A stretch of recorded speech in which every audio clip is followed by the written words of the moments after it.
Halo semuanya, di video kali ini saya akan sedikit membahas gol-gol saya yang menurut saya itu spektakuler. Spektakuler itu bukan karena bagusnya atau tidak, tapi di setiap gol itu ada sedikit cerita-cerita menarik atau kisah-kisah menarik di balik gol itu. Oke, kita mulai ya dari video pertama. Itu waktu saya bermain di Wamena.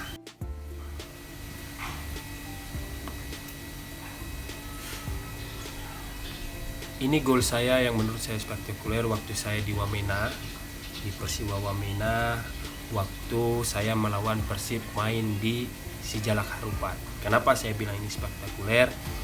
Karena gol ini adalah gol perdana saya setelah saya meninggalkan Bandung dari tahun 2006.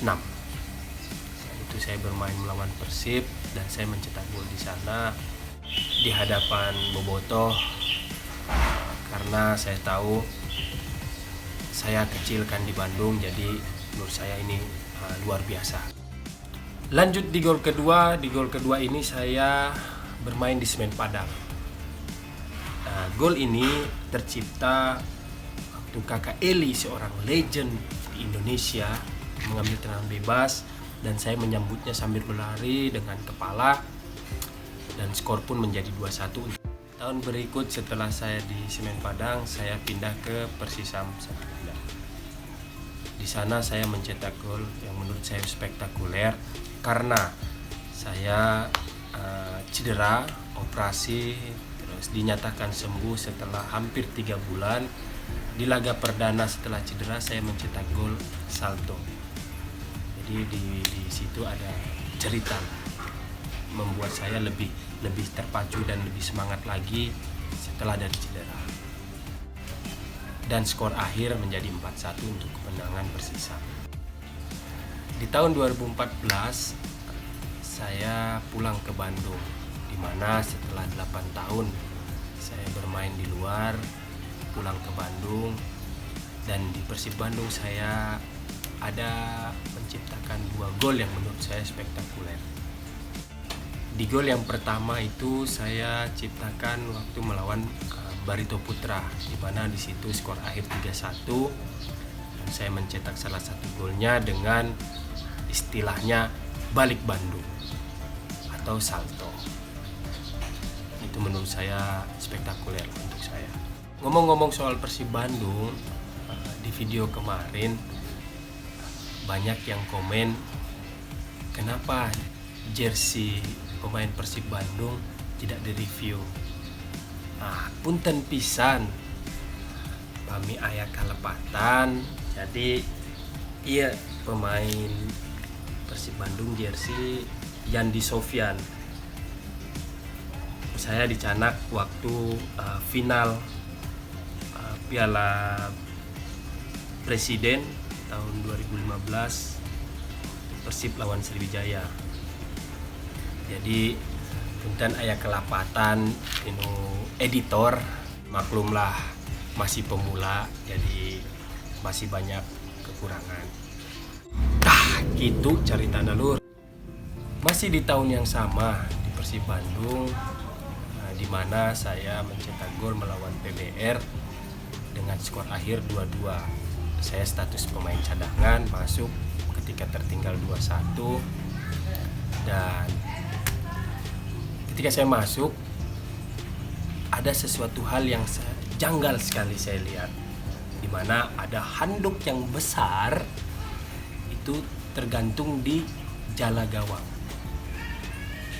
Jadi saya ambil itu handuk, saya buang dan saya siram. Beberapa menit kemudian saya mencetak gol menjadi penyama kedudukan, jadi 2-2. Itu sedikit lucu dan bengal menurut saya, tapi jangan ditiru ya untuk pemain-pemain yang muda, untuk pemain-pemain masa depan. Di tahun berikutnya, tahun 2015, setelah dari Persib Bandung saya pindah ke Sriwijaya FC. Di SFC saya mencetak 1 gol, itu ke gawang Persija.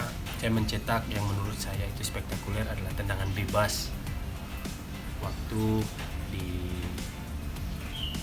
SCM Cup. Kenapa spektakuler? Karena saya itu pemain yang jarang sekali dikasih kesempatan untuk ambil tendangan bebas dan jarang pula mencetak gol di tendangan bebas. Jadi itulah menurut saya kenapa spektakuler. Setelah saya main di Sriwijaya, saya pindah ke PSM dan bermain untuk PSM Makassar. Nah, ada satu gol yang spektakuler menurut saya. Yang spektakuler menurut saya itu bukan karena bagus, tapi spektakuler ada sesuatu cerita kecil, hal kecil yang menurut saya itu kok susah sekali mencetak gol, tapi tiba-tiba gol. Dan waktu lawan PSM melawan Mitra Kukar, itu kita sampai menit 82 kita susah sekali cetak gol. Di menit 83 baru saya mencetak gol yang menurut saya golnya itu bolanya masuk pelan sekali, yang akhirnya menjadi gol. Tendang keras tidak gol, nah tapi dengan pelan masuk. Itulah namanya sepak bola, dan gol adalah gol. Itu gol waktu lawan Mitra Kukar itu sangat pelan sekali bolanya masuk, dan skor akhir menjadi 1-0 untuk kemenangan PSM Makassar bermain di kandang di Mato Angin. Dan di situ pun selebrasinya yang betul-betul gemas sekali gitu. Karena saya selebrasi lari untuk buka baju, terus saya didorong-dorong Steven, dipeluk, dicium, ada Bang Zul juga dorong-dorong di situ, pelu semuanya, sampai papan iklan yang di pinggir lapangan itu sampai jatuh-jatuh semuanya. Jadi menurut saya itu spektakuler yang begitu. Jadi untuk dikenang bagus.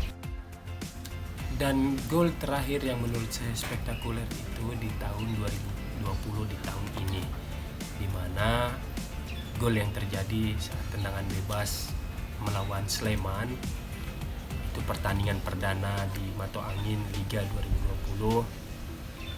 Setelah sekian lama saya di tahun kemarin tidak pernah starter, dan tahun ini saya jadi starter, dikasih kesempatan untuk main di publik sendiri, depan publik sendiri di Makassar. Nah, itu menurut saya luar biasa. Lama tidak main starter, lama tidak ambil tendangan bebas, jadi ada kesempatan, ada celah sedikit, saya mengambil kesempatan itu, mencoba peruntungan, dan sebuah tendangan bebas menjadi gol. Itu membuat saya sangat senang. Ternyata saya bisa juga tendangan bebas. Begitu. Wah, teman-teman, begitulah gol-gol saya yang menurut saya spektakuler dan sedikit kisahnya. Jadi semoga menghibur dan menjadi penyemangat untuk pemain-pemain muda untuk mencetak gol. Jangan lupa di like, subscribe, komen, dan bunyikan loncengnya selalu. Horas Ewaku.